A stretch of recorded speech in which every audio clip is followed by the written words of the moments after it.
দায়ী হওয়ার জন্য আলেম হওয়া সবসময় জরুরি না। নবী করিম সাল্লাল্লাহু আলাইহি সাল্লাম বলেছেন, আলা লিউবাল্লিগ মিনকুমুশ শাহিদু আল গায়বা, তোমাদের মধ্যে যারা উপস্থিত আছো তারা অনুপস্থিত যারা আছে তাদের কাছে পৌঁছে দাও। বাল্লিগু আন্নি ওয়ালাউ আয়াহ, একটি আয়াতের ইলম যদি কারোর কাছে থাকে তাহলে তিনি সেটা অন্যদের কাছে পৌঁছে দিবেন। আজ বাংলাদেশে দাওয়াতের যে প্রয়োজনীয়তা আছে, দাওয়াতের ময়দানে যে ভয়াবহ দুর্ভিক্ষ চলছে, এই খরা এবং দুর্ভিক্ষ কাটাবার জন্য আমাদের সবাইকে দাওয়াতের কাজের জন্য উপযোগী করে গড়ে তুলে দাওয়াতের ময়দানে আমাদের সবাইকে নামতে হবে ইনশাআল্লাহ। আমরা যারা আছি এখানে জেনারেল শিক্ষিত, তারা অনেকে আলহামদুলিল্লাহ দাওয়াতি কাজ করার জন্য তাদের প্রচণ্ড আগ্রহ লালন করেন। আমি তাদের উদ্দেশ্যে এবং সেই সাথে আমার সমপর্যায়ের কিংবা আমার ছোট ভাই তুল্য যে সমস্ত আলিমরা আছেন তাদেরকে কিছু কথা বলতে চাই, মুরব্বী ওলামা ইকরামদের কাছে সবক শোনানোর মতো করে। প্রথমত, আমরা যারা আল্লাহর পথে মানুষকে আহ্বান করতে চাই, এই যুগের সবচেয়ে বড় চ্যালেঞ্জগুলোর মধ্যে থেকে একটা হলো এখলাসের অভাব এবং ঘাটতি। বিশেষ করে মিডিয়ার এই সময়ে এখলাস ধরে রাখার মতো কঠিন আরেকটা কাজ নেই। এই জন্য আমরা যারা আল্লাহর পথে মানুষকে আহ্বান করতে চাই, সবচাইতে সহজ এবং সবচাইতে আমাদের হাতের কাছে নাগালে থাকা যে প্ল্যাটফর্ম, সেটা হলো সোশ্যাল মিডিয়াগুলো। এই সোশ্যাল মিডিয়াগুলোর মাধ্যমে আমরা অনেকে দাওয়াতি কাজ করে থাকি আলহামদুলিল্লাহ। কিন্তু এই সোশ্যাল মিডিয়ার দাওয়াতি কাজের সবচাইতে বড় যে ভয়াবহ দিক, সেটা হলো এখানে এখলাস এনশিওর করা অত্যন্ত কঠিন একটা ব্যাপার হয়ে যায়। তো এই জন্য আমরা যারা দাওয়াতি কাজ করতে চাই, সব কিছুর আগে আমাদের যে বিষয়টি খেয়াল করতে হবে তা হলো, আমি যতটুকু দাওয়াতের কাজ করব ততটুকু করব শুধুমাত্র আল্লাহকে খুশি করবার জন্য, দুনিয়ার কোনো বাহবার জন্য, দুনিয়ার কোনো নাম যশ খ্যাতির জন্য, দুনিয়ার মানুষের কাছ থেকে কোনো প্রাপ্তির আশায় আমার দাওয়াতি কাজ হবে না। এই বিষয়টা আমাদেরকে সব কিছুর আগে নিশ্চিত করতে হবে। কিন্তু মুশকিল হলো যে আমরা যারাই দাওয়াতি কাজ করি, তাদের মধ্যে বিশেষ করে মিডিয়া ভিত্তিক যে দাওয়াতি কাজগুলো হয়, এগুলোতে মানুষের নজরে আসা, মানুষের কাছ থেকে বাহবা পাওয়া, লাইক কমেন্ট গোনা, অনেকে নিজের ফেসবুক পোস্টের লাইক কমেন্ট যেভাবে গোনে, তার পকেটের টাকাও এত গুরুত্বের সাথে গুনছে কিনা সন্দেহ আছে। আমি যদি অনবরত শুধুমাত্র ভক্ত গুনতে থাকি আর আমার ফলোয়ার গুনতে থাকি, আর সোশ্যাল মিডিয়াতে বিশেষ করে 2 লাইনের দাওয়াতি কাজ করে যদি 4 লাইনের ফিডব্যাক মানুষের কাছ থেকে আশা করতে থাকি, তো আমাদের মনে রাখা উচিত, যারা মানুষের কাছ থেকে কিছু পাওয়ার আশায়, পার্থিব উদ্দেশ্যে বাহবা কুড়ানোর জন্য দাওয়াতের কাজ করে, এই শ্রেণীর দায়ী বা এই শ্রেণীর আলেমদেরকে দিয়ে জাহান্নাম উদ্বোধন করার কথা হাদিসে বলা হয়েছে। আল্লাহ তাআলা আমাদের সবাইকে হেফাজত করুন। সম্মানিত উপস্থিতি, আমরা নিজের কাজের যতটা প্রচার প্রসার করি, খুব বেশি অন্যের কাজের প্রচার প্রসার আমাদেরকে করতে দেখা যায় না। এটা এখলাস না থাকার একটা আলামত। তবে সবসময় সে বিষয়টিকে নিশ্চিত করে না, কারণ অনেক সময় দেখা যায় সোশ্যাল মিডিয়াতে আরেকজনের ভিডিও প্রচার করলে নিজের পেজ ক্ষতিগ্রস্ত হয়। সে বিষয়গুলো বাদ দিলে আমরা নিজেরা অন্যদেরকে উদাহরণ হিসাবে উপস্থাপন করি কিনা, নাকি সবসময় শুধুমাত্র নিজের কারামতি জাহির করি, শুধুমাত্র নিজের গল্প যদি বলে বেড়াই, আমি হান করেছি, আমি তান করেছি, আমি এই করেছি, আমি সেই করেছি, তাহলে বুঝতে হবে যে এখলাসের ভয়াবহ ঘাটতি আছে। আজকাল বিশেষ করে আমাদের তরুণ আলেম যারা আছেন, সেই সমস্ত তরুণ আলেমরা নিজেকে জাহির করবার এক প্রাণান্তকর চেষ্টা তাদের মধ্যে দেখা যায়। এমনকি যারা জেনারেল শিক্ষিত ভাই বোনরা আছেন, অনেকে দাওয়াতি কাজে ফিরে আসছেন, এই ময়দানে এসে তারাও দিন শেষে ফেমাস হওয়াটা যেন মূল টার্গেট এবং মূল লক্ষ্য, সেরকম একটা বিষয় দাঁড়িয়ে যাচ্ছে। এই জন্য এত দায়ী আমাদের এই সময়ে, আমরা যদি আজ থেকে 30 বছর 40 বছর আগে চলে যাই, তাহলে এত দায়ী মুসলমান সমাজে ছিল না। এখন দায়ীর সংখ্যা যত বাড়ছে, কিন্তু এখলাসের অভাবের কারণে এত দায়ী থাকা সত্ত্বেও সাধারণ মানুষকে আমরা দ্বীনের দিকে আনতে পারছি না, সাধারণ মানুষকে আমরা আল্লাহমুখী করতে পারছি না। আদর্শবাদী মুসলমান এদেশে সবচেয়ে কম। এদেশে মুসলমানদেরকে আমরা বলি তারা ধর্মপ্রাণ। ডক্টর খন্দকার আব্দুল্লাহ জাহাঙ্গীর রহমতুল্লাহ বলতেন যে আমাদের দেশে মুসলমানরা 2 প্রকার, একটা হলো সেকুলার মুসলমান আর একটা হলো রেগুলার মুসলমান। তো আমাদের দেশে সেকুলার মুসলমান বেশি নাকি রেগুলার মুসলমান বেশি? বুঝে শুনে কোনো মুসলমানের জন্য কোনোভাবে সেকুলার হওয়ার কোনো সুযোগ আদৌ আছে? কিন্তু এই ধারণা আমাদের অনেকের নাই।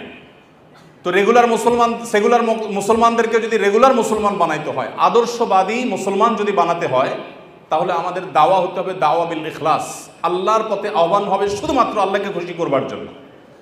আর এটা প্রমাণ হবে তখন যখন আমি নিজের দিকে দাওয়াত না দিয়ে দাওয়াত দিব কোরআন এবং সুন্নাহর দিকে, দাওয়াত দিব আমি ইসলামের দিকে, দাওয়াত দিব নবী সাল্লাল্লাহু আলাইহি ওয়াসাল্লামের আদর্শের দিকে, এবং দাওয়াত আমি শুধু আমাকে দিয়েই দিব না, অন্য ওলামা ইকরামের বক্তব্য, তাদের লেখনী, তাদের বই পুস্তক, সেগুলো দিয়ে। আমি আলহামদুলিল্লাহ নিজেকে এই জায়গায় সংশোধিত করবার জন্য, আমার নিজের আত্মশুদ্ধির জন্য পরিকল্পনা করে আমি কিছু কাজ করার চেষ্টা করি, আপনাদের সঙ্গে শেয়ার করার উদ্দেশ্য যাতে আপনারাও এরকম কোনো আইডিয়া বা আরও বেটার কোনো আইডিয়া আপনারা বের করতে পারেন। আমি চেষ্টা করি আমার বাসায়, আমার অফিসে প্রচুর পরিমাণ বই থাকে এবং প্রচুর পরিমাণ বই আমার গাড়িতে থাকে। এখানে যে সমস্ত ওলামা ইকরাম আছেন তাদের অনেক বই কিনতে কিনতে আমার ফতুর হওয়ার দশা, 10টা 20টা 30টা করে করে সবসময় কিনে রাখি আমি। যে আসে কোনো একজন মেহমান তাকে একটা বই দেওয়ার চেষ্টা করি। সাধারণত নিজের বই তো সবাই দেয়, কিন্তু অন্য আলেমের বই দেওয়া এটার নজির আমাদের সমাজে খুব বেশি নাই। তো নিজের মনে না চাইলেও নফসকে সাইজ করবার জন্য পরিকল্পিতভাবে নফসের বিরুদ্ধে গিয়ে এই কাজটা আমি করার চেষ্টা করি। আমাদের পেজে হয়তো ভিডিও আমরা দিতে পারি না, কারণ কপিরাইটের ব্যাপার থাকে। এই কপিরাইটের ব্যাপারের কারণে অন্যদের ভিডিও দেওয়াটা কঠিন হয়ে যায়। কিন্তু আমাদের দিন শেষে দাওয়াত দিতে হবে নিজের দিকে নয়, এমনকি নিজের প্রতিষ্ঠানের দিকেও নয়, দাওয়াত দিতে হবে আল্লাহর দিকে। সেটা কখনো নিজের কথা দ্বারা হতে পারে, কখনো অন্যের কথা দ্বারা হতে পারে, কখনো নিজের বই দ্বারা হতে পারে, কখনো অন্যের বই দ্বারা হতে পারে। আল্লাহ রাব্বুল আলামিন আমাদেরকে ইখলাসের সাথে দাওয়াতি কাজ করার তৌফিক দান করুন। একজন দায়ী তার কিছু কাজ যেরকম প্রকাশ হবে হতে পারে, আমাদের কিছু কিছু দাওয়াতের কাজ গোপন থাকা দরকার।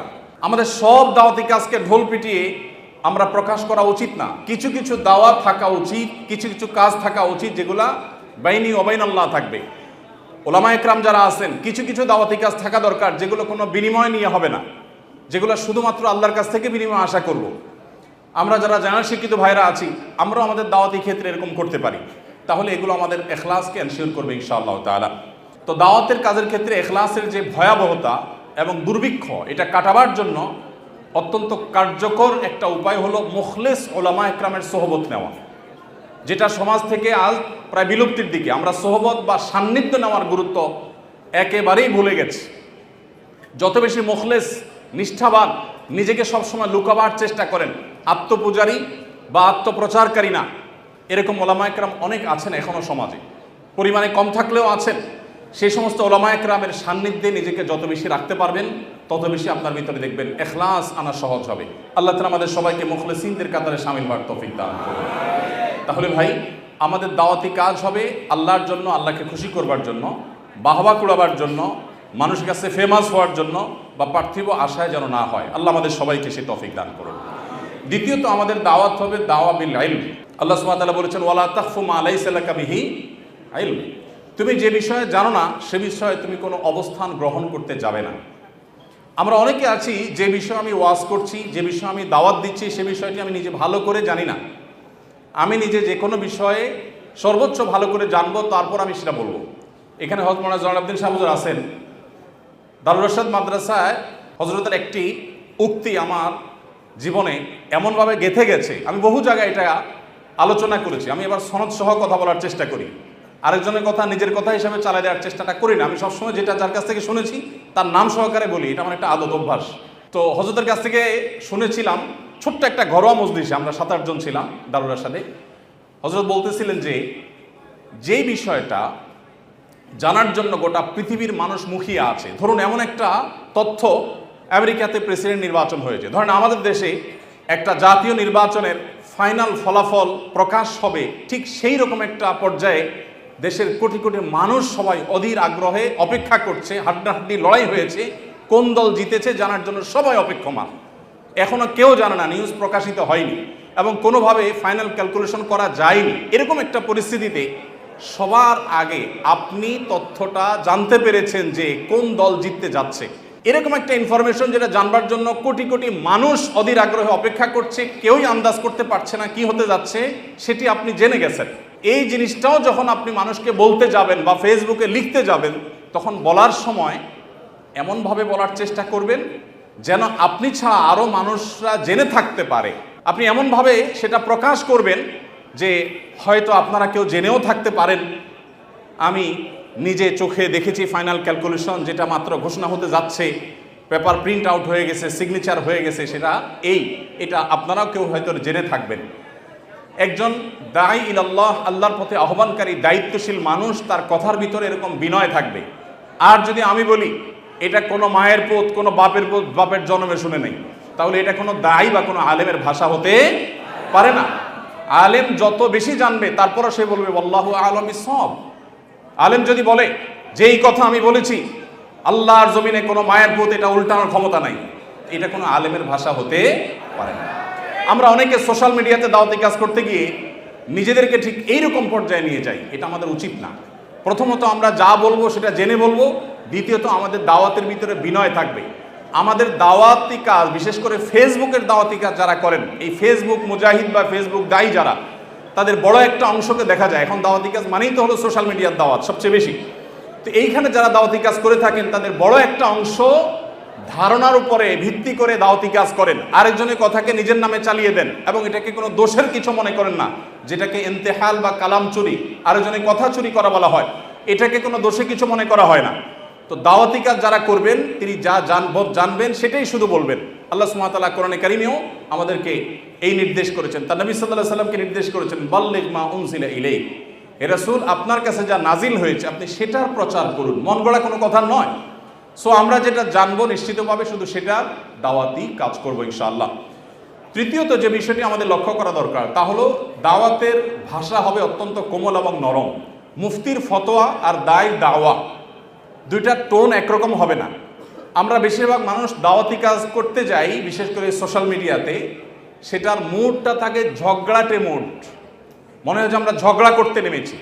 আমাদের দাওয়াতি কাজে যতটা না দরদ থাকে তার চেয়ে বেশি থাকে জেদ। আমাদের দাওয়াতি কাজে যতটা না মমতা মাখা কথা থাকে তার চাইতে বেশি থাকে হলো জাজমেন্টাল কমেন্ট। আমরা কাকে কখন কাফের বানাবো, কাকে কখন গোমরা ফতোয়া দিব, আমরা সেটা নিয়ে চিন্তিত।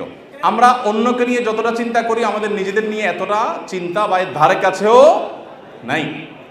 আমরা নিজের ব্যাপারে যত সুধারণা করি অন্যের ব্যাপারে ঠিক উল্টা, অর্থাৎ তার চাইতে অনেক বেশি কুধারণা আমরা করি। আল্লাহ তাআলা আমাদের সবাইকে নেক হওয়ার তৌফিক দান করুন।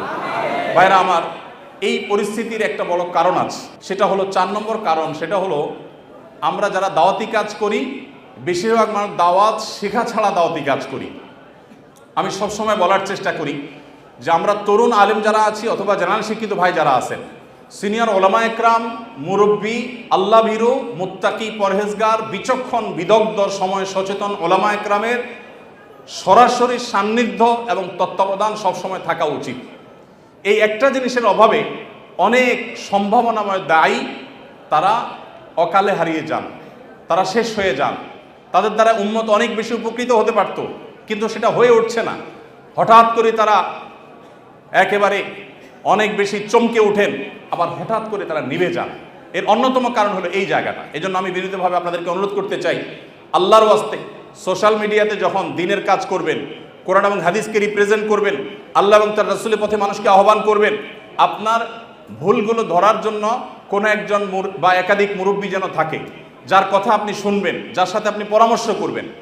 আপনাদেরকে আমরা ক্ষুদ্র একটা তথ্য দিয়ে রাখি, আমরা আমাদের পেজে যে পোস্টগুলো করি, যে লেখাগুলো যায়, প্রত্যেকটা লেখা পাবলিকলি প্রকাশ করবার আগে, পাবলিশ করবার আগে আমাদের একটা টিম আছে, সেই টিমে আমরা দেই। প্রতিটা লাইন, প্রতিটা শব্দ সেখানে চুলচেরা বিশ্লেষণ হয় এবং সেখানে দেখা যায় আমার পেজে আমি লিখব, আমি কোনো একটা বিষয় বলবো, একজন আমাদের সহকর্মী, একজন আলিম বা কোনো একজন গ্রুপের মেম্বার তিনি বললেন না এটা উচিত হবে না, এটা চেঞ্জ করা উচিত বা এটা দেওয়া দরকার নাই। দেখা যায় তার কথাই আমাদেরকে মানতে হয়। অনেকে হয়তো মনে করেন যে র্যান্ডমলি বোধহয় লেখাগুলো আমরা দিতে থাকি, জি না, এত সহজ না। প্রতিটা লাইন, প্রতিটা শব্দকে আমরা মশওয়ারা ভিত্তিক বিশ্লেষণ করে তারপরে সেটা আল্লাহর উপর তাওয়াক্কুল করে আমরা দেওয়ার চেষ্টা করি, এরপরও কত ভুলভাল হয়ে যায়। তাহলে আমরা যারা নিজেকে স্বয়ং সম্পূর্ণ মনে করছি, আশরাফ আলী থানভী রহমতুল্লাহ আলাইহি বলতেন, जो अपने आप को मुस्तकिल बिज़ात समझता है वो मुस्तकिल बज़ात है। যে নিজেকে নিজে স্বয়ং সম্পূর্ণ মনে করে, যার কোনো মুরব্বীর প্রয়োজন নাই, যার কোনো গাইডের প্রয়োজন নাই, যে কোনো কারোর তত্ত্বাবধানের প্রয়োজনীয়তা অনুভব করে না, সে আসলে কখনো ভালো দায়ী হতে পারে না। এই জন্য ভাইরা, আমাদের এত দায়ী, এত হাজার হাজার আমাদের ফেসবুক মুজাহিদ, কিবোর্ড মুজাহিদ, এত বেশি আমাদের দাওয়াতি কাজ করা মানুষ আছে, কিন্তু কোয়ালিটি নেই। এর অন্যতম কারণ হলো যে দাওয়াতি কাজ আমরা শেখার চেষ্টা করি না। আমরা মানুষটা 2 টাকার কথা বলি 4 টাকা ওজনের। আমি মানুষটা যতটুকু আমি সে ওজনে কথা বলবো। আমাদের অনেক ভাইরা আছেন, তারা দেখা যায় সলিউশন দেন যে মুসলিম মিল্লাতের কি করা উচিত। গোটা বিশ্ব মুসলিমদের এই মুহূর্তে কি করা উচিত, এই সমাধান দিচ্ছেন কে? দাওয়াতি ফিল্ডে নাবালেগ বাচ্চা ফতোয়া দিচ্ছেন বা সমাধান দিচ্ছেন যে গোটা পৃথিবীর মুসলমানদের এই মুহূর্তে কি করা উচিত, গোটা দেশের আলেমদের এখন কি করা উচিত, এটা গাইডলাইন করতেছেন একজন তরুণ, একজন এখনো পাকাপোক্ত হননি দাওয়াতের ময়দানে এরকম একজন মানুষ। আমি এর আগে বিভিন্ন জায়গায় বলেছি, আমার একটা বক্তব্যকে কেন্দ্র করে আজ থেকে আরো বছর 10 আগে, আরো বেশি হবে বোধ হয় 12-13 বছর আগে, আমার এক বন্ধু একজন বড় ডাক্তার দিনদার, তিনি এক সময় বাম রাজনীতির সাথে জড়িত ছিলেন, পরবর্তীতে আল্লাহ তাকে হেদায়েত দিয়েছেন। তো আমি তার চেম্বারে রোগী হয়ে গেছি, আবার আমাকে স্নেহ করেন, ভালোবাসার মানুষ। তো উনি আমাকে প্রসঙ্গত বললেন, আপনার ওই বক্তব্যটা শুনছি, শুনে আমার কাছে মনে হয়েছে যে পাকার আগে আপনারা মাইকের সামনে চলে আসছেন।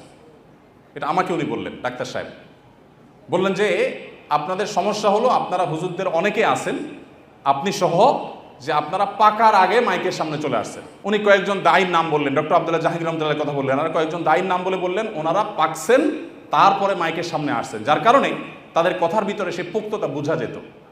অবশ্য তার অনেক বছর পরে ওনার সাথে আমার দেখা হওয়ার পর উনি মুস্কি হাসি দিয়ে বললেন, আপনি এখন একটু পাকছেন বলে মনে হয়। তো উনি যখন এই প্রথম কমেন্টটা করেছিলেন, আমি একটু সেটাকে নেগেটিভলি নিইনি, আমি বরং খুব ভালোভাবে ভাবতে শুরু করলাম যে নিশ্চয়ই কোনো এক জায়গায় ঘাপলা ঘাটতি আছে, নাহলে এই লোকটা আমার মহব্বতের মানুষ, সে কেন এই কমেন্ট করবে। পরে আমি বক্তব্যটা আবার শুনলাম, 2-3 বার শোনার পর আমার মনে হলো হ্যাঁ, এখানে বাড়াবাড়ি আছে, এখানে অনেক বেশি আমি স্ট্রেস দিয়ে ফেলছি, যেটা এভাবে দেওয়া উচিত হয়নি। তো ভাইরা আমার, আপনারা যারা দাওয়াতি কাজ করতে চান, আমি আপনাদেরকে করজোড় করে অনুরোধ করতে চাই, আল্লাহর ওয়াস্তে, যেহেতু এটা দাওয়া কনফারেন্স চলছে, আপনারা অবশ্যই সিনিয়র, বিদগ্ধ, বিচক্ষণ, মুত্তাকি, আল্লাহ ভীরু, নিজের কথা অনুযায়ী আমল করেন, দুনিয়াদার না, এরকম মানুষ একেবারে শেষ হয়ে যায় নাই, এরকম মানুষদের সান্নিধ্য আপনারা সবসময় নেবেন এবং তাদের তত্ত্বাবধানে থেকে দাওয়াতি কাজ করবেন। তারা যদি স্টপ করতে বলেন সেখানে স্টপ হয়ে যাবেন। দেখবেন আমাদের দাওয়াতি কাজে যে পরিমাণ সদস্য বেড়েছে, যত দায়ী এখন আছে, যদি কোয়ালিটিটা এনশিওর করতে পারি, তো আজকের এই পৃথিবীকে পরিবর্তন করা খুব বেশি কঠিন কিছু না ইনশাআল্লাহ। ভাইরা আমার, 5 নম্বর যে বিষয়টি আমি বলতে চাই তা হলো, আমাদের এখন দাওয়া বিল হিকমা, দাওয়া বিল বসিরার খুব বেশি প্রয়োজন। এমন একটা সময় আমরা পার করছি, শয়তানের দিকে যারা আহ্বান করছে, তাদের যে দূরদৃষ্টি, তাদের যে বিচক্ষণতা, তাদের যে প্ল্যান পরিকল্পনা, সেটা আমাদের চাইতে এত বেশি এবং এত গভীরে। আমি শুধুমাত্র ছোট ছোট 2টি এক্সাম্পল দিতে চাই। আমাদের দেশে একটা কথা এখন খুব জোরে সোরে চলছে, খুবই প্রাসঙ্গিক, সেটা হলো বৈষম্য বিরোধী সমাজ গড়তে হবে। এবং বৈষম্য বিরোধী আন্দোলনে এদেশে সাধারণ শিক্ষার্থীদের পাশাপাশি মাদ্রাসা শিক্ষার্থীরা, ওলামা একরাম প্রত্যেকে যার যার জায়গা থেকে ঝাঁপিয়ে পড়েছেন এবং অগণিত হাফেজ আলেম তাদের জীবন তারা বিলিয়ে দিয়েছেন। বহু মাদ্রাসার ছাত্ররা এখনো হসপিটালে কাতরাচ্ছে। কিন্তু অবাক করা বিষয় হলো, যেই বৈষম্য দূর করবার জন্য মানুষ রক্ত দিয়েছে, এখানে মাঝখান থেকে আমরা দেখতে পাচ্ছি যে শয়তানের চক্ররা বৈষম্য দূর করবার নাম দিয়ে তারা সমকামিতা এখানে প্রতিষ্ঠা করবার চেষ্টায় লিপ্ত। আপনারা গতকালকের একটা নিউজ হয়তো অনেকে দেখেছেন, কলকাতার আরজি কর হসপিটালের একজন ডাক্তার, একজন নারীর চিকিৎসক, তার প্রতি পাশবিক নির্যাতন করা হয়েছে এবং তাকে হত্যা করা হয়েছে ভারতে। এটার প্রতিবাদে ঢাকা ইউনিভার্সিটিতে একটা আয়োজন হয়েছে 16 আগস্ট রাতে, এবং সেই আয়োজনে বর্তমান অন্তর্বর্তীকালীন সরকারের একজন উপদেষ্টা, সমাজ কল্যাণ উপদেষ্টা, তিনি উপস্থিত হয়েছেন, এস মুর্শিদ ওনার নাম। তিনি সেখানে উপস্থিত হয়ে তাদেরকে বলেছেন যে তোমরা কিছু দাবি দাওয়া পেশ করো, কিছু দাবি দাওয়া দাও তোমরা, যে দাবি দাওয়াগুলো বাস্তবায়নের জন্য আমরা ঝাঁপায়ে পড়ব। তিনি প্রকাশ করছেন যে আমরা ঝাঁপায়ে পড়বো তোমাদের সেই দাবি দাওয়া বাস্তবায়ন, তোমরা সেগুলো দাও। দাবি দাওয়া তো রেডি ততক্ষণে, তিনি দিতে বলছেন এবং বলছেন যে ঝাঁপায়ে পড়বো আমরা। এবং তিনি আরও কিছু কথা সেখানে বলেছেন, আমি সেগুলোতে আর যাচ্ছি না। তার পুরো কথার খোলাসা হলো যে পুরা তার কাছে যে সরকারি শক্তি আছে, তার পুরো ডিপার্টমেন্ট ঝাঁপায়ে পড়বে সেগুলো বাস্তবায়ন করবার জন্য। শুধু তাদেরকে উৎসাহ দিচ্ছেন, তিনি অনুপ্রাণিত করছেন যে তোমরা সেগুলো দাও। তারা দিয়েছে। তারা কি দিয়েছে? 13টা দফা বা দাবি দিয়েছে।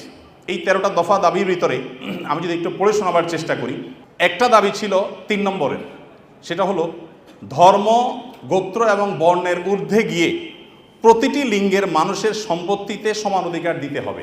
এটা আমাদের প্রচলিত আইন বিরুদ্ধ যেমন, তেমনি এদেশের সংখ্যাগরিষ্ঠ মানুষ মুসলমানদের কোরআনে কারিমের সুস্পষ্ট বিধানের হুবহু বিপরীত। এর আগে বিভিন্ন সরকার যেটা চেষ্টা করেছে, করতে পারে নাই। এখন বৈষম্য দূর করবার নাম দিয়ে কলকাতায় হয়েছে কি আর তারা দাবি করছে কি? কলকাতায় হয়েছে, একজন নারী চিকিৎসক পাশবিক নির্যাতনের শিকার হয়েছেন, তাকে খুন করা হয়েছে। পৃথিবীতে মুসলমানরা নারীদের অধিকার নিয়ে যখন কথা বলেছে, তখন আজকালকার নারীবাদীদের জন্ম হয়নি। মুহাম্মদ সাল্লাল্লাহু আলাইহি সাল্লাম যখন নারী অধিকার নিয়ে কথা বলেছেন, তখন এই নারীবাদীদের 14 গোষ্ঠীর কারোর জন্ম হয় নাই। যেখানে মেয়ে হিসেবে জন্মগ্রহণ করলে জীবন্ত পুঁতে ফেলা হতো, যেখানে মেয়ে হিসেবে জন্মগ্রহণ করা অপরাধ ছিল, সেই সমাজে নারীকে শুধুমাত্র মুক্তই করেননি নবী সাল্লাল্লাহু আলাইহি সাল্লাম, শুধুমাত্র মৃত্যুর হাত থেকে রক্ষাই করেননি, নারীকে আকাশের উচ্চতায় তুলে দিয়ে গেছেন। কোনো বাবা মা যদি দুটি কন্যা সন্তানকে সঠিকভাবে যথাযথভাবে লালন পালন করে, তার জন্য জান্নাতের গ্যারান্টি দিয়েছেন। তার বিপরীতে 1 ডজন ছেলে সন্তান পালন করলেও এই সুসংবাদের কথা নবী সাল্লাল্লাহু আলাইহি সাল্লাম বলেন নাই। সেই মুসলমানদেরকে যদি নারীদের অধিকারের সবক শোনাতে আসা হয়, তো সেটা দুর্ভাগ্যজনক বিষয় ছাড়া কিছুই না।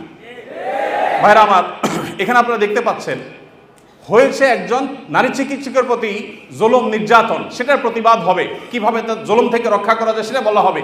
দাবি হচ্ছে কি দেখেন, প্রায় সবগুলো দাবি সম্পূর্ণ অপ্রাসঙ্গিক। তার মানে একটা সুনির্দিষ্ট এজেন্ডা বাস্তবায়ন করবার জন্য ইচ্ছাকৃতভাবে অপ্রাসঙ্গিকভাবে এই সমস্ত দাবিগুলো তারা তুলে আনছে। এর ভিতরে একটা হলো, দেখেন যেটা বললাম, ধর্ম গোত্র বর্ণের ঊর্ধ্বে উঠে, মানে কোরআনের বিধানকে সাইডে রেখে বাদ দিয়ে সকল লিঙ্গের মানুষের সম অধিকার। এখানে একটা যদি দেখেন, সকল লিঙ্গের মিনিংটা কি? সকল লিঙ্গ মানে কি? নারী পুরুষ?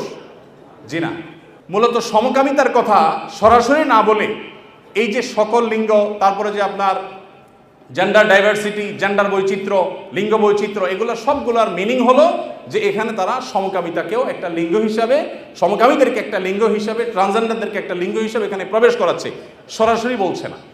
তো যাই হোক, এখানে কোরআন কারীমের আয়াতের বিধান থেকে আমাদেরকে, সারা দেশের মানুষকে সরে আসার জন্য আহ্বান করছেন।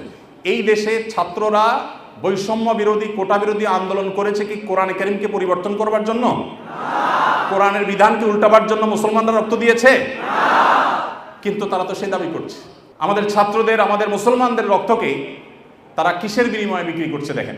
দ্বিতীয় দাবি দেখেন, ইউনিফর্ম ফ্যামিলি কোড চালু এবং তার বাস্তবায়ন করতে হবে।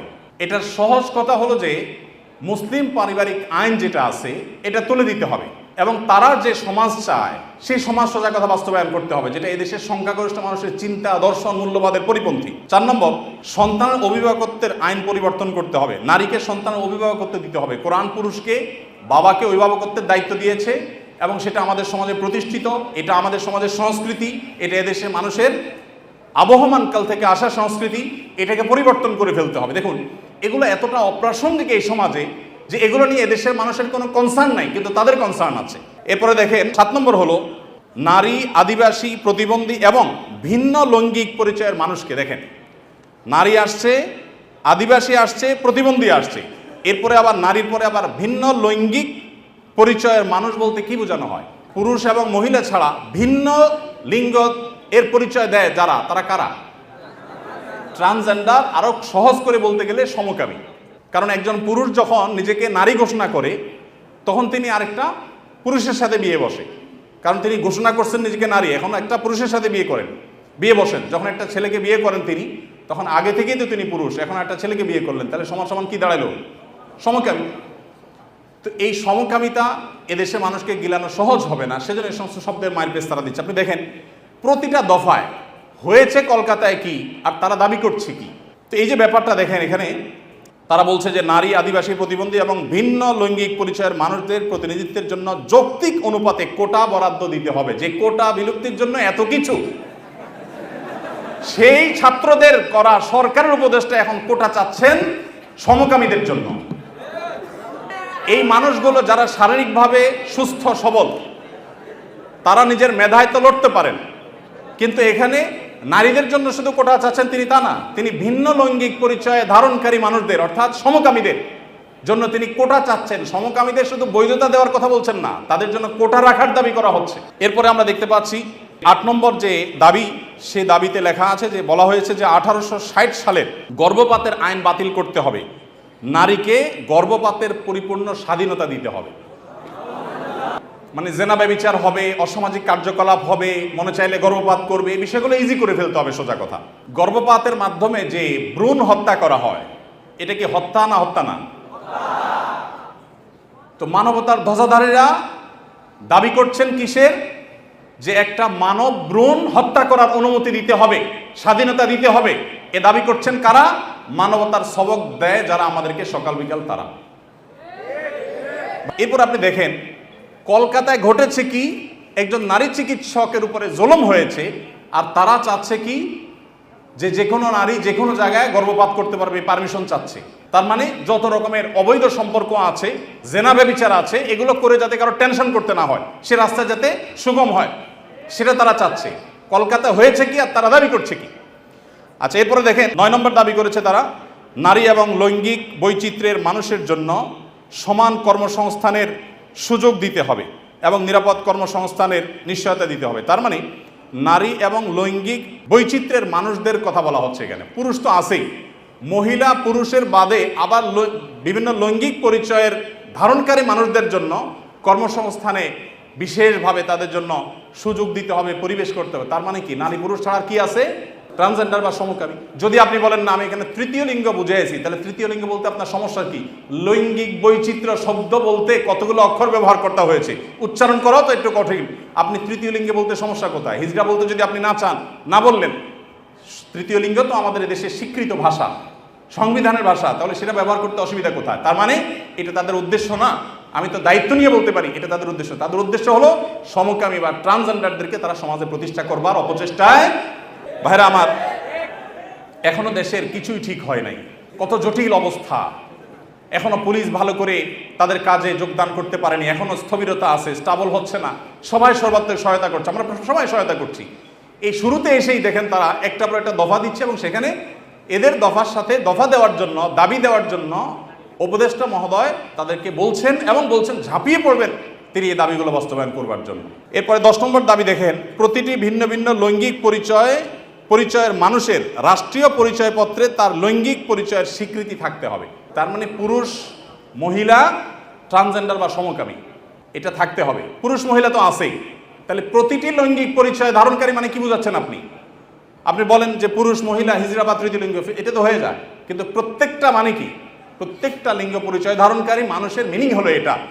বিগত আমলে আমাদের স্কুলে, এমনকি আলিয়া মাদ্রাসার পাঠ্যপুস্তকে যে পাতায় পাতায়, লাইনে লাইনে, পৃষ্ঠায় পৃষ্ঠায় যে সমকামিতার কুশিক্ষা, এই অপসংস্কৃতি এবং বস্তা পচা সস্তা এই চিন্তাধারা এবং বিকৃত ব্যবস্থাপনাকে যারা এই সমাজে পুশ করার চেষ্টা করছে, আমাদের সমাজে এর বাইরে হাজারটা বিষয় আছে, সেগুলো নিয়ে তাদের কোনো মাথা ব্যথা নেই। আবার সেই একই জিনিসের পদধ্বনি আমরা এখনই শুনতে পাচ্ছি। 11 নম্বর দাবি ছিল তাদের, সব ধরনের লৈঙ্গিক বৈষম্যকারী আইন বাতিল করতে হবে। সব ধরনের লৈঙ্গিক বৈষম্যকারী আইন বাতিল করতে হবে। ওই যে মেয়েদের, ছেলেদের মিরাসের যে আইন আছে সেটা বাতিল করতে হবে। তারপরে যায়া আপনার সমকামীদের বিরুদ্ধে আমাদের দেশে আইন রয়েছে, আপনারা জানেন, সমকামীদের লিপ্ত হলে 2 বছর কারাদণ্ডের কথা বলা আছে, সেগুলো বাতিল করতে হবে। এই যে দাবিগুলো আছে, আপনারা এবার মিলান যে কলকাতাতে একজন নারী চিকিৎসক তিনি জুলুমের শিকার হয়েছেন, তার সেই জুলুমের বিরুদ্ধে সর্বকণ্ঠে আমরা শতকণ্ঠে প্রতিবাদ জানাবো। কিন্তু এখানে প্রতিবাদ জানাতে গিয়ে দাবি যেগুলো তোলা হচ্ছে সবগুলো হলো সমকামী এবং ট্রান্সজেন্ডারদের জন্য দাবি। এই যে ষড়যন্ত্র, এটা আমাদের দেশে নতুন না। যারাই যখন আসে বিদেশিদের টাকা পয়সা ফান্ড পেয়ে তারা সেগুলোকে এই দেশে পুশ করার অপচেষ্টায় লিপ্ত থাকে। তারা জানে না এদেশের ওলামা একরাম তাদের শেষ রক্তবিন্দু থাকা পর্যন্ত এ সকল অনাচারের বিরুদ্ধে তারা কথা বলে যাবেন। এদেশের ওলামা একরাম, এদেশের দিনদার মানুষের কোনোদিন এটা বাস্তবায়ন হতে দিবে না। মালয়েশিয়ানরা যদি সমকামীদের যে সিম্বল, তাদের যে রংধনুর সিম্বল, সেই কালারগুলো, সেই 6 কালার, এগুলো যদি কেউ কোনো পোশাকে, আশাকে, ঘড়িতে, কোনো কিছুতে ধারণ করে, আমি যদি ভুল না বলে থাকি, না জেনে থাকি, তাহলে 3 বছর কারাদণ্ডের কথা বলা আছে। তো মালয়েশিয়ান গভর্নমেন্ট যদি এটার বিরুদ্ধে এত শক্ত অবস্থানে থাকার পরেও তারা উন্নতির চরম শিখরে পৌঁছে যায়, আমরা তাদের কাছে চাকর হওয়ার জন্য লালায়িত থাকি, তাহলে এরা আমাদেরকে কোথায় নিয়ে যেতে চায়? একজন উপদেষ্টা মহোদয় তিনি এদেশের সকল ধর্মের মানুষের কাছে ঘৃণিত একটা বিষয়কে সমাজে স্টাবলিশ করবার জন্য রীতিমতো প্রকাশ্যে এখন তারা নেমেছেন।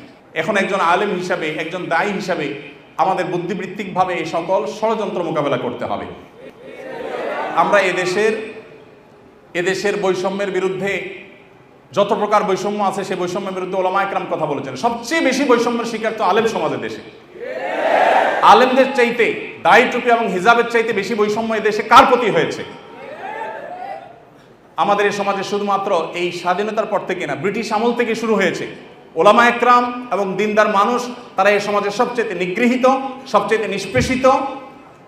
একটা বাজেট ঘোষণার পর বাজেট নিয়ে কেমন বাজেট হয়েছে, বাজেট ভাবনা জানতে চায় বিভিন্ন মিডিয়াগুলো। আপনি জানেন, টকশো যেরকম হয়, অনেক সময় দেখা যায় বাহিরে তারা সাধারণ মানুষের, জনমানুষের বাজেট ভাবনা তারা জানতে চায়। একজন রিকশাওয়ালাকেও জিজ্ঞাসা করে, রিকশাওয়ালা ভাই, এই যে বাজেট সম্পর্কে আপনার কোনো মন্তব্য আছে কিনা? কিন্তু আপনারা অবাক হবেন, আজ পর্যন্ত বাজেট নিয়ে কোনো আলেমের বক্তব্য কোনো মিডিয়া আমার জানা মতে জানতে চাই নাই যে আলেমদের ভাবনা কি। আলেমদের কোনো ভাবনা থাকতে পারে না? এদেশের ৩.৫ লক্ষ মসজিদ, ৩.৫ লক্ষ মসজিদের প্রত্যেকটা মসজিদে যদি ১৫০ করে মুসল্লি থাকে, তাহলে ৩.৫ লক্ষ মসজিদের ইমাম সাহেবরা, আলেমরা তারা কমপক্ষে ৪ কোটি মানুষের নেতৃত্ব দিচ্ছেন। এত বিশাল জনগোষ্ঠীর মানুষকে ইগনোর করতে করতে করতে করতে আপনারা একেবারে দেয়ালে পিঠ ঠেকিয়ে দিয়েছেন। সময়ত ভাইরা আমার, আপনারা দেখেছেন যে ঢাকা বিশ্ববিদ্যালয়ের একজন শিক্ষক, তিনি রমজান মাসে বিশ্ববিদ্যালয়ের শিক্ষার্থীদেরকে বিশ্ববিদ্যালয় আঙ্গিনায়, যে বিশ্ববিদ্যালয় জায়গা দান করেছে একজন মুসলমান নবাব, যে বিশ্ববিদ্যালয় চলে বেশিরভাগ মুসলমানদের করের টাকায়, সেই বিশ্ববিদ্যালয় মুসলমানদের জায়গায়, মুসলমানদের টাকা, বেশিরভাগ মুসলমানদের টাকা যেখানে, সেখানে সেই প্রতিষ্ঠানে কোরআনে কারীম তেলাওয়াত করা হয়েছে। তার জন্য শোকজ যিনি জারি করেছেন, তাকে আজকে শিক্ষার্থীরা যে কোরআনে কারীমের তেলাওয়াত শুনিয়েছেন তার কক্ষে গিয়ে, আপনারা দেখেছেন। অবাক করা বিষয় কি জানেন? এদেশের এক শ্রেণীর মিডিয়া এটাকে নিয়ে সমালোচনা করে বলছে যে জোর করে কোরআন শোনানো তো ঠিক না। নীতিবাক্য শুনেছেন? জোর করে কোরআন শোনানো ঠিক না, মনে হয় যে জোর করে আয়নাঘরে নিছে।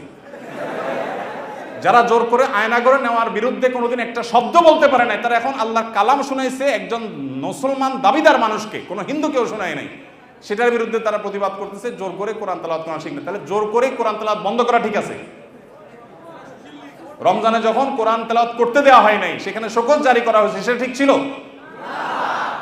তাহলে তুমি নিজের বেলায় খুব অধিকারের পরে সোচ্চার, অন্যের বেলায় একেবারে সোচ্চার না। দেখুন, আমাদেরকে মানবাধিকারের কথা বলা হয়, আমরাও মানবাধিকারের কথা বলি, কিন্তু আমরা মানবাধিকার বলতে মিন করি একটা, ওরা মানবাধিকার বলতে মিন করে সমকামিতা, সমকামীদের অধিকার। আমরা বৈষম্য বিরোধী বলতে চাই, সমাজে হিন্দুদের প্রতি কোনো বৈষম্য হবে না, খ্রিস্টানদের প্রতি কোনো বৈষম্য হবে না, নারীদের প্রতি কোনো বৈষম্য হবে না, কারোর প্রতি কোনো বৈষম্য হবে না, হুজুর শ্রেণীপতির বৈষম্য হবে না। দাঁড়িয়ে আছে তাহলে সে চাকরির জন্য অনুপযুক্ত বিবেচনা করা হবে, দায়ের কারণে এই বৈষম্য হবে না। টুপি আছে, হিজাব আছে, সেজন্য সে ভার্সিটিতে চান্স পাবে না বা তার প্রতি বৈষম্যমূলক আচরণ করা হবে, এগুলো থাকবে না। এদেশে মানুষ এই বৈষম্য দূর করতে চায়, আর ওরা আছে এদেশে সমকামীদের অধিকার প্রতিষ্ঠা করে তথাকথিত বৈষম্য দূর করার জন্য। আমাদের বৈষম্য বিরোধী চেতনা আর তাদের বৈষম্য বিরোধী চেতনা এক না। আমাদের বলতে এখানে আমি হুজুর শ্রেণী কথা বলছি না, এদেশের সর্বস্তরের মানুষ যদি গণভোট নেওয়া হয়, সমকামিতাকে এদেশের অধিকার হিসেবে এই বিকৃত যৌনতা চর্চা করে আমেরিকাতে, পৃথিবীর উন্নত দেশগুলোতে যে পরিমাণ ধ্বংস ডেকে এনেছে, সেখানকার রাস্তা রাস্তা অভিভাবকরা নেমেছে প্রতিবাদ করবার জন্য। আপনার একটা ভিডিও, ভাইরাল একটা ভিডিও দেখেছেন, কোন একটা গণমাধ্যমের কোন একটা টকশো বা টেলিভিশনের কোন একটা প্রোগ্রামে বাবার সামনে তার ট্রান্সজেন্ডার একটা মেয়ে আসছে, দেখে ছেলে ছিল সে, সম্ভবত মেয়ে হয়ে গেছে, সেই চিত্র দেখে বাবা যে হাওমা করে কেঁদেছেন, গোটা পৃথিবীর মানুষের বিবেকে আঘাত করেছে। এই বিকৃত যৌনাচারের যারা প্রবর্তক, যারা এর ধ্বজাধারী, এরা ওই বিকৃত জিনিসটাকে আমাদের দেশে প্রবেশ করাবার অপচেষ্টায় লিপ্ত আছে। এরা জানে না যে এই স্বপ্ন এই দেশের মানুষ আসলে কখনো বাস্তবায়ন হতে দিবে না। ভাইরা আমার, অতএব আমরা যারা দাওয়াতি কাজ করব, সময়ের এই চাহিদাগুলো বোঝার চেষ্টা আমাদেরকে করতে হবে। আমাদেরকে বিভিন্ন নাস্তিক্যবাদ, ধর্মহীনতার দিকে নিয়ে যাওয়া হচ্ছে, এমন এমন শব্দ দিয়ে, মানব ধর্মের কথা বলে মানুষ হিসাবে আমাদের পরিচয়কে বড় তুলতে হবে, ধর্মীয় পরিচয় বড় বিষয় না। এগুলো সবগুলো হলো নাস্তিকতার প্রথম ধাপ। যেগুলো শোনার পর আমাদের দেশে এক শ্রেণীর সাধারণ মুসলমানরা না বুঝে তারাও সেগুলোকে অ্যাপ্রিসিয়েট করে যে কত সুন্দর কথা, হিন্দু না, বৌদ্ধ না, মুসলমান না, আমার কাছে মানুষ হিসেবে অধিকার চান। আমরা সবাই খুব অ্যাপ্রিসিয়েট করি। দিন শেষে এটা যে নাস্তিক্যবাদের প্রতি আহ্বান, এটা যে তথাকথিত মানব ধর্মের সেই বস্তা পচা সস্তা আহ্বান, এটা আমরা অনেকে বুঝতে পারছি না। এই জন্য ভাইরা, যারা দাওয়াতি ফিল্ডে কাজ করবেন, আল্লাহর পথে মানুষকে আহ্বান করবেন, বিচক্ষণতার সাথে এবং দূরদৃষ্টির সাথে এই কাজটা সম্পাদন করতে হবে। এই জন্যই তো প্রশিক্ষণের প্রয়োজন, এই জন্যই শেখার প্রয়োজন, এই জন্যই বোঝার প্রয়োজন। আল্লাহ তাআলা আমাদের সবাইকে সেই যোগ্যতা দান করুন। ভাইরা আমার, যত রকমের ষড়যন্ত্র আছে সেগুলো আমাদেরকে খুব গভীরভাবে উপলব্ধি করতে হবে এবং সেগুলোর বিরুদ্ধে আমাদের প্রত্যেককে সামাজিক সচেতনতা গড়ে তুলতে হবে। এদেশে মানুষ এতটাই ধর্মপ্রাণ যে দ্বীনের কারণে ওলামায়ে কেরামের প্রতি রাষ্ট্রযন্ত্রের কোনো ক্ষেত্রে বৈষম্য কিংবা কোনো ক্ষেত্রে এক শ্রেণীর মিডিয়ার বৈষম্য থাকলেও এদেশের সাধারণ মানুষের অন্তরের গহীনে ওলামায়ে কেরাম অবস্থান করেন। একজন আলেমকে যে সম্মান, যে রেসপেক্ট সাধারণ মানুষ করে, কোনো পলিটিশিয়ানকে, কোনো পদস্থ কর্মকর্তাকে তিনি যত বড়ই হন না কেন, অন্তরের গভীর থেকে প্রকৃত যে ভালোবাসা থেকে যে শ্রদ্ধাটা হয়, সেই শ্রদ্ধাটা কখনো এদেশে মানুষ অন্য কাউকে নিবেদন করে না। ওলামায়ে কেরামের প্রতি যে ভালোবাসা তাদের আছে, আমি আশা করব দায়িত্বশীলরা সেই বিষয়গুলো মাথায় রাখবেন। এখানে বিদেশিদের কোনো এজেন্ডা তারা পুশ করার অপচেষ্টায় যারা লিপ্ত যেন না হন, সেটা বিনীতভাবে তাদেরকে অনুরোধ করতে চাই। এগুলো যদি করা হয়, এদেশে কোনো মানুষ সেটাকে সহ্য করবে না ইনশাআল্লাহ তাআলা। তাদের যদি সৎ সাহস থাকে, তারা সমকামিতাকে বৈধতা দেওয়ার জন্য আইন করার ব্যাপারে গণভোট করুক। আমার তো মনে হয় না যে 1% ভোটও তাদের পক্ষে পড়ার জন্য সম্ভাবনা আছে। ভাইরা আমার, অতএব এই যে যারা আমাদেরকে মত প্রকাশের স্বাধীনতার কথা বলে এবং সবক শিখায়, তারাই যদি আমাদেরকে এমন জিনিস চাপায় দেয় যেটা এদেশের কোনো মানুষ বিশ্বাস করে না, তাহলে এর চাইতে বড় বাক স্বাধীনতা হরণ কি হতে পারে।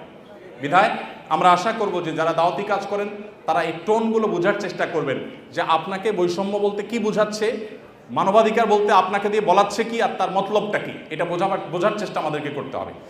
এরপর যে পয়েন্টটা বলবো তা হলো, দাওয়াতি কাজ যারা আমরা করবো ইনশাআল্লাহ, দাওয়াতে ফিল্ডে যারাই কাজ করবো ইনশাআল্লাহ, তারা সবসময় একটা জিনিস মাথায় রাখবো যে পুরুষদের পাশাপাশি আমাদের অনেক মেয়েদের মধ্যে দায়ী তৈরি করতে হবে।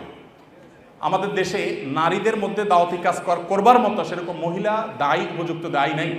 আয়েশা রাদিয়াল্লাহু তাআলা আনহার কাছে অন্যান্য মেয়েরা দিন শিখবার জন্য আসতেন। অনেক আলেম আছেন, তার স্ত্রীকে পর্যন্ত তিনি এতটুকু যোগ্যতা গড়ে তোলেন নাই, এতটা যোগ্যতা সৃষ্টি করে দেন নাই যে তিনি আশপাশের মহিলাদেরকে, তার বিল্ডিংয়ে থাকা মহিলাদেরকে অ্যাটলিস্ট দাওয়াতি কাজ করবেন, আল্লাহর পথে আহ্বান করবেন। আমাদের মা বোনদের, বিশেষ করে এদেশে মা বোনদের দিনের প্রতি যে আগ্রহ, যদি আমরা আজকে উপযুক্ত মহিলা দায়ী সেরকম তৈরি করতে পারতাম, এবং অবশ্যই মহিলাদের দাওয়াতি কাজে শরীয়তের যে বাইন্ডিংসগুলো আছে, শারায়াতগুলো আছে, সেগুলো মেনটেন করে যদি করা যেত, এই সমাজের চেহারা পরিবর্তন হয়ে যেত। আমাদের আসুন্নাহ ফাউন্ডেশনে আমাদের মা বোনদের যে অংশগ্রহণ, মা বোনদের যে আগ্রহ ভালো ভালো কাজে, সেটা বেশ অনেকগুলো প্রজেক্টে আমরা দেখেছি পুরুষদের চাইতে অনেক বেশি। আমরা অনেকগুলো ইসলামিক জ্ঞানের প্রতিযোগিতা আয়োজন করি, আপনারা জানেন, সেখানে হাজার হাজার মানুষ অংশগ্রহণ করেন। প্রত্যেকবার আমরা দেখি মেয়েরা সবসময় অংশগ্রহণকারীর সংখ্যায় সবচেয়ে এগিয়ে থাকে এবং ভালো ভালো পুরস্কারগুলো তারাই বেশিরভাগ ক্ষেত্রে জিতে। অতএব আমাদের মা বোনদের জন্য দায়ী গড়ে তোলার কাজ আমাদেরকে করতে হবে। আমাদের স্ত্রী, আমাদের বোন, আমাদের মা, তাদেরকে দিনের বেসিক বিষয়গুলো শেখাতে হবে এবং ওলামায়ে কেরামদের তত্ত্বাবধানে তাদেরকে দায়ী হিসাবে গড়ে তুলতে হবে। আবার দাওয়াতি কাজের জন্য শরিয়ার বাইন্ডিং, শরিয়ার নীতিমালাকে লঙ্ঘন করে এক জেলা থেকে আরেক জায়গায় মাহরাম ছাড়া বা যাচ্ছে তা খুশি করে সংসার স্বামী সব ত্যাগ করে করবেন তিনি, সেই দাওয়াতের কথা আমি বলছি না, কিন্তু বেসিক দাওয়াতি কাজ আমাদের মা বোনদেরকে করতে হবে এবং তাদেরকেও সেরকম ক্যাপাবল করে আমাদেরকে গড়ে তুলতে হবে। আল্লাহ তো আমাদের সবাইকে সেই তৌফিক দান করুন। আমি আবারও বলছি, আমরা যারা দাওয়াতি কাজ করব, প্রথমত আমাদের ইখলাস দরকার, আল্লাহকে খুশি করার উদ্দেশ্য থাকা দরকার, নিয়তটা সহি হওয়া দরকার, আমাদের সস্তা কোনো উদ্দেশ্য যেন না হয় সে বিষয়টি মাথায় রাখতে হবে। দ্বিতীয়ত, আমাদেরকে দাওয়াত দিতে হবে জেনে শুনে। আমরা যে বিষয়ে দাওয়াত দিব সে বিষয়ে খুব ভালো করে জেনে দাওয়াত দিব, না জেনে বা সামান্য ধারণার ভিত্তিতে কোনো দাওয়াত দিব না। তৃতীয়ত, আমাদের দাওয়াতের ভাষা হবে অত্যন্ত কোমল। বিশেষ করে সোশ্যাল মিডিয়াতে যে পরিমাণ গালিগালাজ অনেক টুপি দাড়ি ধারণকারী, প্রোফাইল পিকচার ধারণকারী অনেকে করে থাকেন, সেটা আমাদের রীতিমতো লজ্জার কারণ হয়। বিশেষ করে এক হুজুরের ভক্ত হয়ে অন্য হুজুরের গোষ্ঠী উদ্ধার করার সময় আমাদের মুখ দিয়ে কি বের হয় কি বের না হয় সেটা বলে আসলে শেষ করা যায় না।